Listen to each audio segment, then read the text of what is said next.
Ang kapayapaan sa buhay ay pwedeng dumating ng natural lang, na hindi pinipilit, likas. May mga taong payapa talaga yung buhay, kahit hindi nila sobrang pagtrabahuhan. But peace can also be designed. It can also be made and attracted. In fact, a peaceful life can be kept if one knew how. Sabi sa Romans 14:19, let us therefore make every effort to do what leads to peace. Pagsikapan kung ano ang mag-uuwi at magdadala ng kapayapaan. Kaya ang ating pag-aaral, how to have peace in life. Heavenly Father, we thank you for this gathering. Bless everyone here. At nawa, Panginoon, yung inyo pong pagpapala ay tanggap namin, mabaon namin at maipamahagi pa namin sa iba. Hinihiling namin kayo maging tunay na tagapagsalita. Daluyan nyo nawa ng pagpapala nyo ang inyong lingkod tungo sa iyong mga anak. At lahat kami, Panginoon, makatanggap ng bendisyon ninyo. We want to glorify your name. We ask you to be the speaker. Protect us from lies and falsehood. Lord, speak to your people. In the name of Jesus we pray. How to have peace in life?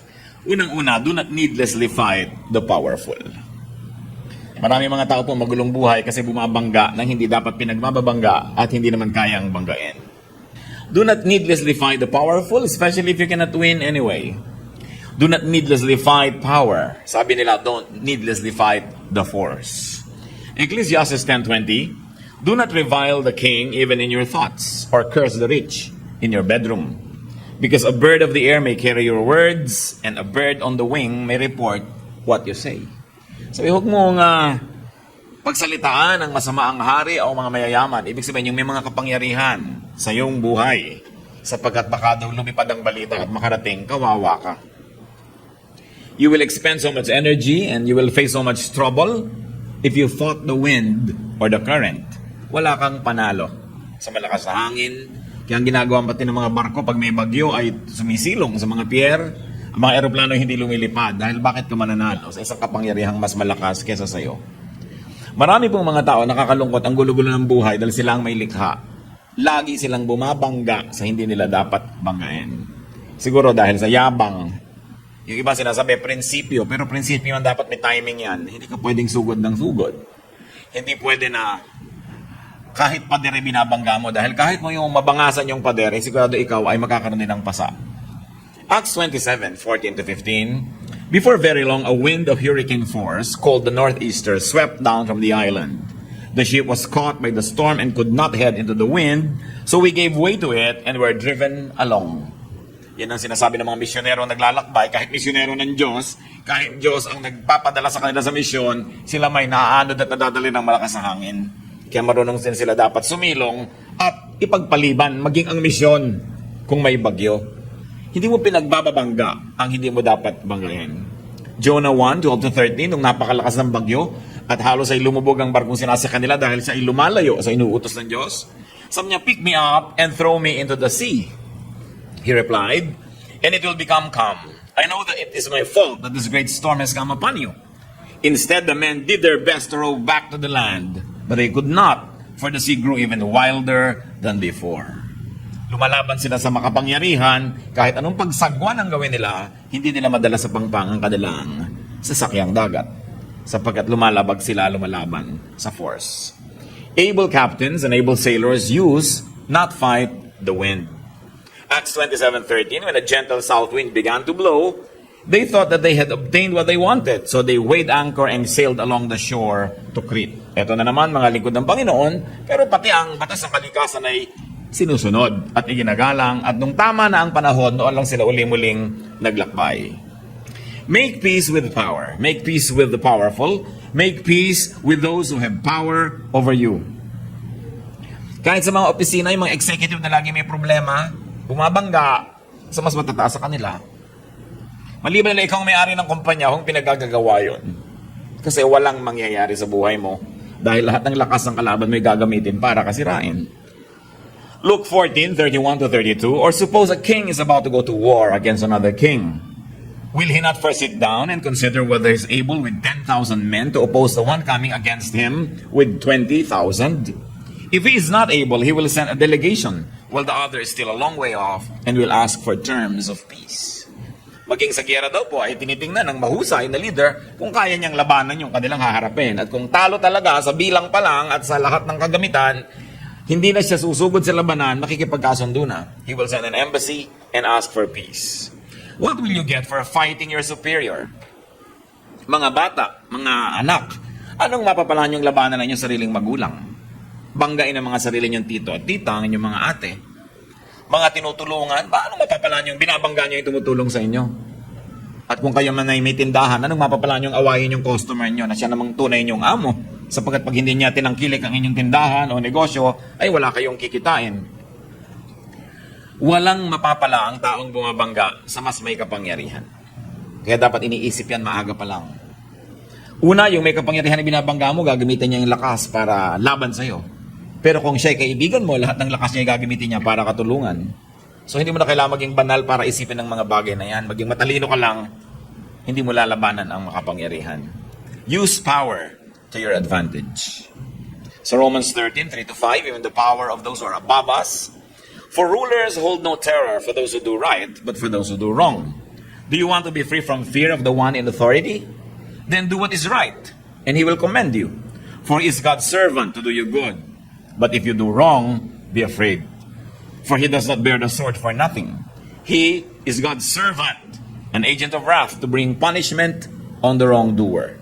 Therefore, it is necessary to submit to the authorities, not only because of possible punishment, but also because of conscience. So, merong may otoridad, sumunod ka. May patakaran, sundin mo. Hindi papasok ka sa isang kumpanya, gusto mo labagin lahat ng mga patakaran.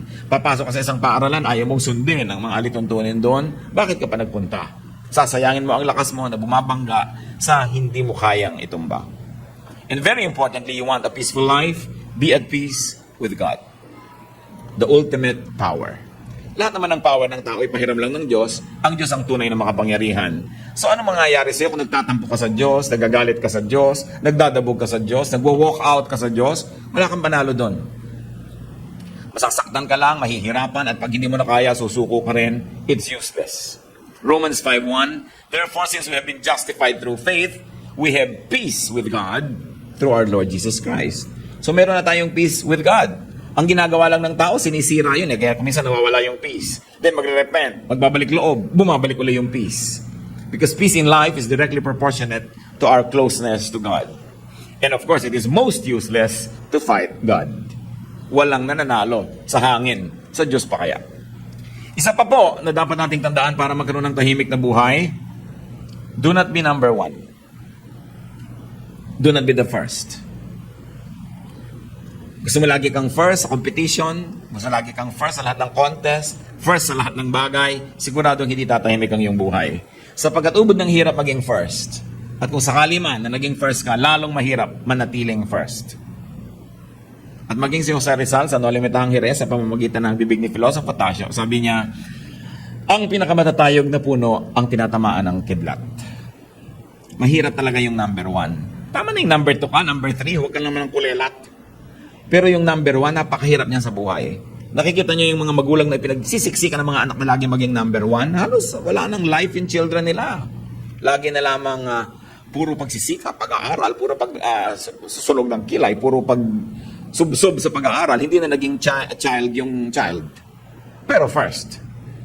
At dahil first ka, laging merong threat na maging second, lagi ka ngayong nakabantay, lagi ka ngayong hindi relax sa buhay. So is it worth it? After all, nobody will remember that you are first. Kahit ka nga maging Miss Philippines, Miss Universe, after 1 year, ang tawag na sa'yo, former beauty queen. Tapos na. Hindi Ngayon, kung natural na natural, wala kang kahirap-hirap, nanalo ka, di bale. Pero yung sinagasaan mo na lahat ng tao, binangga mo na lahat ng bagay, hindi ka na nagkaroon ng kasiyahan, tapos para ka lang maging number 1, so what? Nobody likes number 1 people. Meron bang may gusto sa mga number 1? Kinakaingitan lang yan, kinakainisan. At pilit ginigiba ng mga tao, so it's really pointless. It is difficult to get there, and it's more difficult to stay there. Being first attracts much envy. Mga kapatid, mga kaibigan, sikapin ninyo na di kayo kainggitan ng sinuman. Sapagkat napakahirap na kayo ang pinupuntahan ng inggit ng sinuman. Ang inggit ay napakalaking kapangyarihan at ito'y nakasisira sa kinainggitan man. Bagamat mas nakakasira sa naiinggit. So ang tao talagang naghahanap ng katahimikan sa buhay, hindi niya, sinisikap niyang huwag masyadong mapansin. huwag masyadong maging controversial at huwag makainggitan sapagkat mahirap yung kinakainggitan. Envy is terrible energy. Envy is a terrible enemy. So do not be the object of envy. Do not be the object of jealousy. It means don't try to be number one. Well, as I said, if you could be number one effortlessly, then it happens naturally. Wala kang magagawa. Talagang likas ka number one. Pero para patayin mo ang sarili mo, para kainggitan ka lang ng iba kung lumaon at sirain kang pilit, para ano? Sayang lang. Nakita nyo si Joseph, the dreamer, paborito ng tatay niya, nakakainis na ng mga kapatid. Ano nangyari? Itinapon sa balon, ibinenta bilang alipin. Nasa Genesis 37 yan. So, while you don't want to be the first, do not be the last. Do not be the least. Wala ka rin katahimikan pagka ikaw yung kulelat. Kasi ikaw naman yung aapihin ng lahat. Ezekiel 22:29, the people of the land practice extortion and commit robbery. They oppress the poor and needy and mistreat the alien, denying them justice. So hindi naman dapat mangyari sa iyo yun. Dapat may katuturan naman na yung buhay, may accomplishment ka, bagamat di ka number one, pero meron ka namang papel sa buhay, kaya hindi ka naman kakawawain ng kapwa mo. Dahil mahirap din magkaroon ng kapayapaan kung ikaw yung kulelat, kung ikaw yung api. You want peace in life? Set your own personal rules and standards in your life. Aside from God's law, which we all must observe, and aside from legal law, which every citizen of a country must observe, develop and stick to your personal standards. Hindi sabihin, ay, kailangan tayo maghanda, birthday mo kasi kaugalian. Kung ayaw mo maghanda, huwag kang maghanda. Huwag mong pilitin ang sarili mo. Gumawa ka ng sariling batas ng buhay mo. Basta hindi mo nilalabag yung batas ng bayan at batas ng Diyos. Huwag mo sinusunod yung mga batas ng mga tao kung ito hindi hiyang sa'yo, hindi likas at hindi bagay. Kailangan magkaroon ka ng lakas ng loob na gumawa ng sarili mong pamantayan kung ano ang mabuti, kung anong marapat at kung paano ka mamumuhay. Hindi mo pinipilit na makipaghabulan sa iba, makipag-contest. Hindi mo pinipilit na makipagpataasan. Hayaan mo silang mapagod, pero meron kang sariling speed. Para rin yan ng kotse, naglalakbay kayo, may nauuna, ang bilis-bilis, hirap na hirap ka maghabol. Subukan yung huwag kayong maghabol, hihintayin din kayo nun. So bakit mapapahirapan ang iyong buhay? Kita nyo yung mga nagtatago na walang naghahanap, lumalabas din mag-isa. Mainit yun. Ang hirap-hirap magtago, walang gumahanap sa'yo. So kung hindi siya mahanap, kung nyo hanapin, bakit hindi nyo papahirapan ninyo yung sarili? Tatandaan nyo, ang gusto ko lang na bigyan ng diin, igalang lang natin, batas ng Diyos, batas ng bayan. Yung ibang batas ng buhay nyo, bahala kayo doon. Sa loob ng bahay nyo, kung gusto nyo 3 butil ng bawang ang ginisa, 3. Kung sabi ng biyan nyo, 5. Kung wala siya, hindi kayo nakikita sa bahay niya, gawin yung 3. Pero nakikita na kayo, gawin yung 5. Ha? Siyempre, kung sining may bahay, siya yung reyna doon. So, kailangan, meron kang batas sa buhay mo, hindi yung si ganun, si ganyan, si ganyan. Naghahabol ka tuloy. Have your own personal world where you are comfortable, where you are the ruler, where you are full. Do not play catch up. Yung pinipilit lamang makahabol sa iba, lagi na lang yan pagod. Sabi ni Solomon sa Ecclesiastes 4:4, and I saw that all labor and all achievements spring from man's envy of his neighbor. This too is meaningless, a chasing after the wind. Marami na tao nagsisikap lang, hindi naman dahil talagang gusto nila yung pinagsisikapan nila eh. Nakikipag-contest lang kasi sa kapitbahay. So nagpapalakihan ang bahay na ipinapagawa, kaya walang tigil ng kahihingi doon sa OFW na kamag-anak.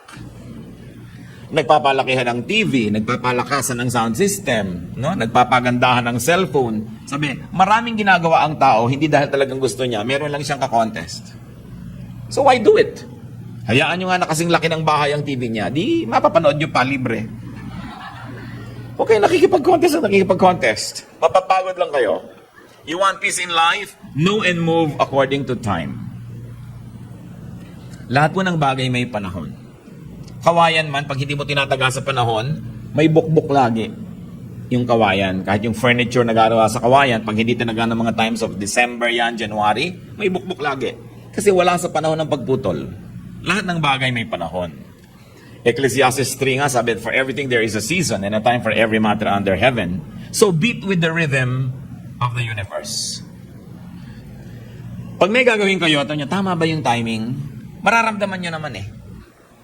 Hindi para kang bata na pinangakuan ka na bukas pupunta kayo, kakain kayo sa fast food. At kahit bukas may sumabog na bomba, may nalaglag na eroplano, nag-brown out, nagkaroon ng coup, nagkaroon ng revolusyon, ipagpipilit mo pa rin, kakain tayo, sabi mo. Naiba na yung time, hindi bagay yung time. No? So dapat mahalaga ang tayo nakikinig sa oras. May oras ang ginagawa ng tao. May oras kung kailan ka magsisikap, may oras na nagpapahinga ka, mayroong oras na nagbibigay ka na lang, di ka na lang kumikibo, may oras naman na iginigiit mo rin yung gusto mo. Ang taong hindi marunong mag-timing ng ginagawa niya, ang gulo ng bunga, ang gulo ng buhay.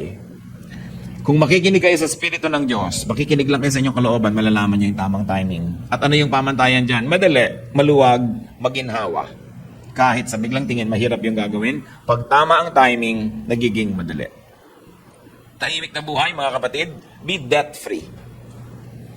Hindi ko lang alam kung posible pa sa napakaraming tao ngayon itong ganitong bagay, pero ang payapang buhay kung wala kang utang. Mahirap yung may utang eh. Lalo may interes ang utang mo. Tuwing tumitiktak ang orasan, lumalaki ang iyong utang. Matutulog ka ngayong gabi, 10,000 yung utang mo. Pagising mo bukas, 10,500 na yun. Paano kayo himbing? Naliligo ka, kumakain, nagpapahinga, nagiging 10,100 na, nagiging 2,000 na. Hindi ka mapapahinga. Kaya mga kapatid, hindi ipinapangutang ang party. Hindi ipinapangutang yung mga debu-debu. Na kahit ang baba-baba ng kisame, may chandelier, nagkakauntok-untok katuloy. Mga klaseng dramang bukid dyan. Mga dramang third world. Huh? Yung pinipilit kay laki-laking hagdan, ang liit naman ng bahay.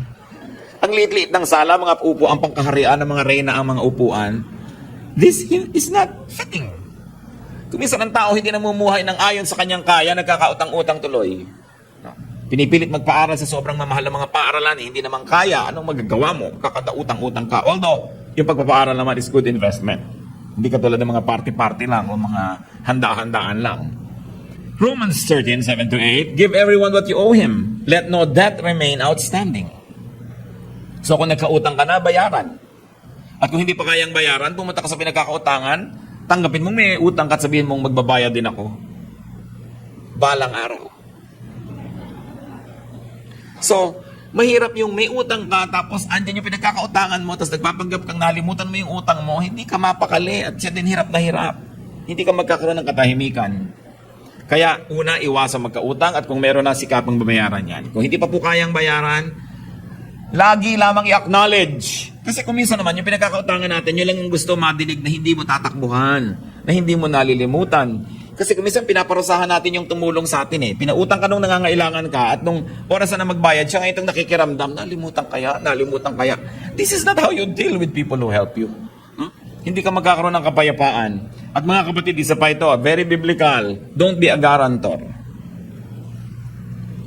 Yung mangungutang siya, ikaw magagaranti. Pag tumakbo siya, ikaw nga habulin. Paano ka matatahimik nun?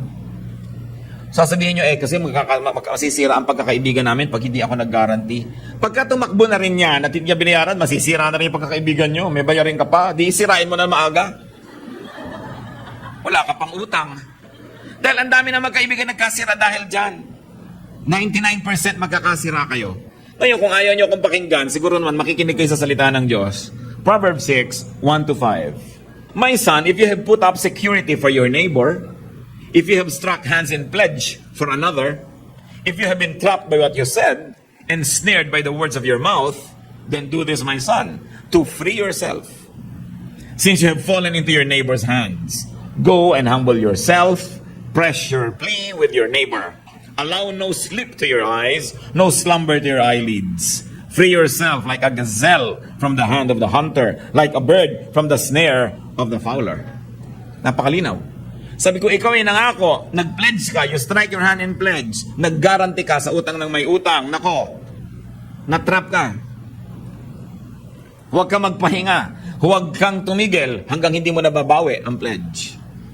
So pumunta ka na doon sa ginarantihan mo at doon sa ipinag-guarantee mo at sabihin mong binabawi mo na. Sabi, parang usa na nahuli ng isang hunter, anong gagawin niyan? Gagawin ng lahat, magpipumiglas para makawala. Yun ang gawin mo.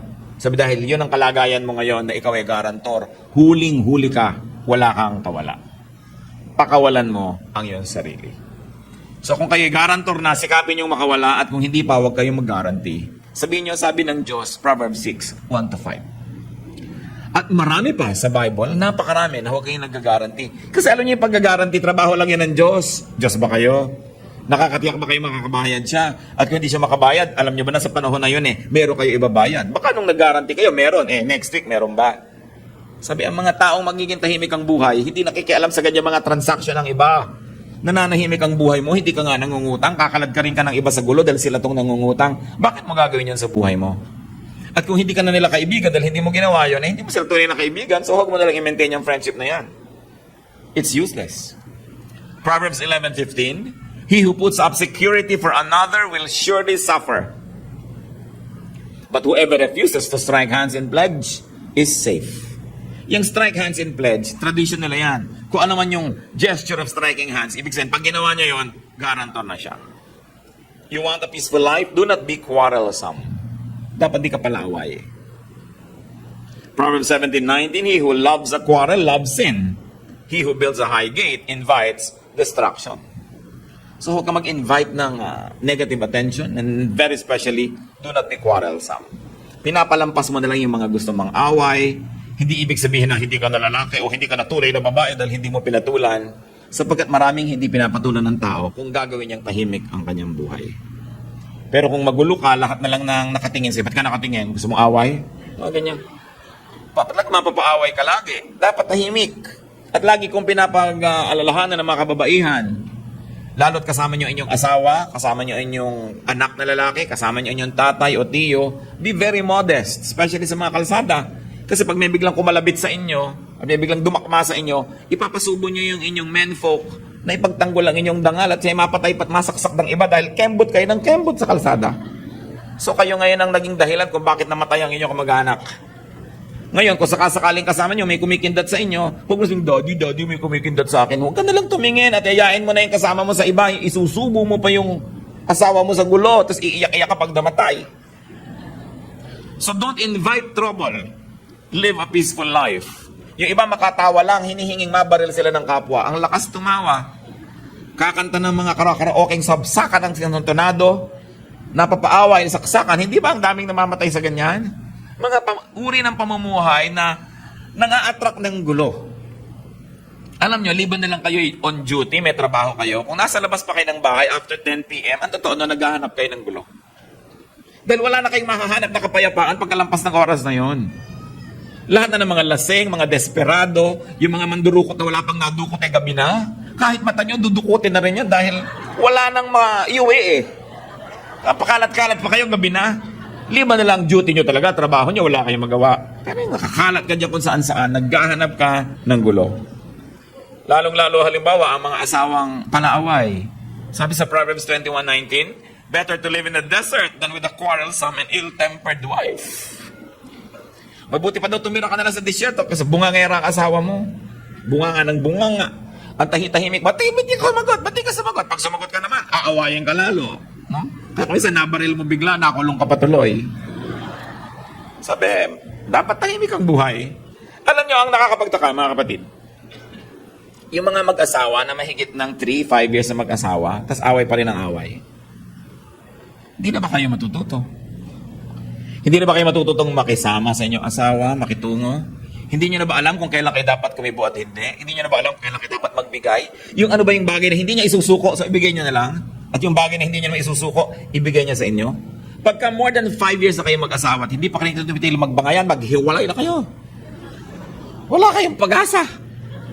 Ngayon, kung ayaw nyo maghiwalay ng todo, gawan nyo ng paraan yan, ayusin yung buhay nyo. Dahil alam nga naman, hanggang tumanda kayo, awayan kayo ng awayan. Alam nyo ba yung hirap ng loob ng mga anak pag nag-aaway yung mga magulang? Lalo mga maliliit pang bata, akala nila maghihiwalay forever. Hindi naman nila kasi alam ang mga trabaho ng matatanda. Akala nila magigiba na yung pamilya nila. Sobrang insecurity. Kaya sinasabi ko yan, siguro first 2-3 years, nag-a-adjust pa kayo sa isa't isa, nag-aaway kayo. Pero kung hanggang 5, 7, 10 years, na pinag-aawayan nyo pa rin kung gaano dapat ka-asim ang sinigang, magsigang kayo ng dalawa. Pinag-aawayan nyo pa rin kung anong papanoorin nyo sa TV, magdalawa kayo ng TV o magbigayan kayo. Pinag-aawayan nyo kung electric fan ba, tatama sa inyo o hindi. Kaysa may bao sa inyo. Gaano kalamig ba dapat ang aircon kung meron kayong ganun? Kung pinag-aawayan nyo pa yon, I'm sure that you are not making any effort at all to adjust. Pinaggigiitan nyo inyong sarili, ganun din ang ginagawa ng kapwa. Hindi na kayo tatahimik pa. You want a peaceful life? Like transcontinental trains, don't stop at every station. Dapat may pinapalampas. Maraming pinapalampas. Another way to have peace in life, be free from needless attachments. Sabi ng 1 Peter 2:16, live as free men. Huwag kayong magpaalipin sa maraming bagay. Yung hulugan, alipin ka niyan eh. Dami mong babayaran. No? Mga bisyo, naalipin ka niyan. Yung sali ka ng sali sa gulo ng iba, na-involved ka. Limit the things and limit the people that can affect you. Dapat konti lang. Pag may mga tao na lagi yung magte-text sa inyo, yung tatawag, yung darating may dalang gulo, ilimit nyo ang pakikitungo sa kanila. Kasi gulo ang dadali nila sa buhay nyo. Do not get involved in many things and in many issues. Kung minsan may nagte-text, hindi ka nasasagot. Magte-text pa, hindi ka sumasagot. Text pa ng text, hindi ka sumasagot. Sabi mo na, ang di ko pagsagot ay sagot. Ibig sabihin, ayoko makipag-text sa'yo. Gets mo? Hindi ka na nga sumasagot, hindi ka patitigilan, ano? So, diretso nyo na yung mga ganon. Kasi may mga tao talaga na nakakapagsisit na kilala mo. Meron. Yung mas tahimik sana ang buhay mo kundi sa pumasok sa iyong buhay. So, nung na-realize mo yun, dapat unti-unti mo na siyang i-face out, ipuwera. Kasi may mga tao, there are vexations to the spirit. Mag-isip kayo, sino mga vexations sa spirit nyo? Nananahimik kayo, may biglang darating. Siguro kapatid nyo yun, kumisan nanay nyo yun. No, yung, ang saya-saya ng buhay, enjoy na enjoy ka magkape. Tuwing darating siya, problema ang dala. Tuwing darating siya, reklamo ang dala. Tuwing darating siya, meron siyang mga sumbong, nagugulo lagi. Limit your engagement. Patirahin nyo siya sa Spratly Islands. Ipagpagawa nyo doon ang bahay. Para tahimik kayo. Alam niyo yung mga magkakamag-anak na sobrang magkakalapit ang mga bahay? Naku, impyerno yan. Kung emergency, nagkakatulungan, pero hindi naman laging emergency. Kadalasan, nag-away yung mag-asawa, nakalipat na sa'yo. Mamaya, yung isa ang lilipat sa'yo, pinipilit ikaw ang kumampi sa kanya. Ang gulo-gulo. Alam niyo, mga kamag-anak should be near enough, but far enough. At kung mga magkakapatid, halimbawa, naisipin niyo tumira kayo together in one compound, dapat may kanya-kanya kayong gate. Kung ayaw mo kausapin yung isa, doon ka sa kabila dumaan, di ka na obliga. Kasi ang hirap-hirap na ayaw mo makita yung mukha niya pero dada ka sa harap ng bahay niya. No? Naninigas ang leeg mo sa pagtingin sa halaman para hindi mo siya mapansin. Kung ganito ang kalagayan nyo at kakayanin nyo rin lang, set yourselves free. Why? Kahit may eternal life, in this world, you have only one life to live. Sayang ang buhay mo kung naubos sa konsumisyon. Kung naubos sa inis. Kung naubos sa pagtitimpi. Hindi ganon ang disenyo ng Diyos para sa ating buhay. So, do not indulge in gossip. Kung merong pinakamabilis na daan para malagay sa gulo, sumali ka sa mga chismisan. Pag nagbarilan, isang bala para sa'yo. Pagka nagkademandahan, nakasangkot ka. Pag nagsitahan, ikaw ang pinupuntahan din. Kaya yung mga mahilig sa chismis, ang totoo nun, naguhukay sila ng kakahulugan din nila later. Proverbs 20:19, a gossip betrays a confidence. So avoid a man who talks too much. You want peace? Fly high. Ano yung ginagawa ng mga eroplano pag may bagyo? Iga-announce ng captain, we are experiencing turbulence. We're going to fly, let's say, 5,000 feet higher. We will fly above the storm. Yung storm kasi dito lang malapit sa earth magulo. Pagkalampas nun, tahimik ka na sa ibabaw nun eh. Kaya kung kayo ay sanay na maglakbay, nakikita nyo, tahimik na tahimik ang aeroplano. Pero pag magla-landing na, nakakahilo, nagtatagtag ang aeroplano. Kasi bumababa na eh, mababa na kasi. So dapat mataas. Alam niyo naman siguro ang kahulugan ng talinghaga na yon. Tulad ng Panginoong Jesus, Mark 14:60-61. Then the high priest stood up before them and asked Jesus, "Are you not going to answer? What is this testimony that these men are bringing against you?" But Jesus remained silent and gave no answer. Useless na makipagtalo siya sa mga ito, hindi rin maiintindihan, walang nararating, so he did a class act. Hindi siya sumagot. Hindi lahat ng tanong sinasagot. Hindi lahat ng mga hinihingan ng reaksyon ay binibigyan ng reaksyon. You choose your battles. Napaka-practical po ng Biblia at napakaganda ng mga katuruan kung didibdibin at uunawain. So you want a peaceful life? Do not fight the powerful. Do not be number one. Do not be the last. Set your personal standards. Know and move according to time. Be debt-free.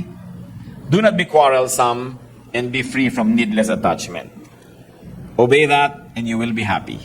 And your people around you who love you, who you love, will also be happier. God bless everyone.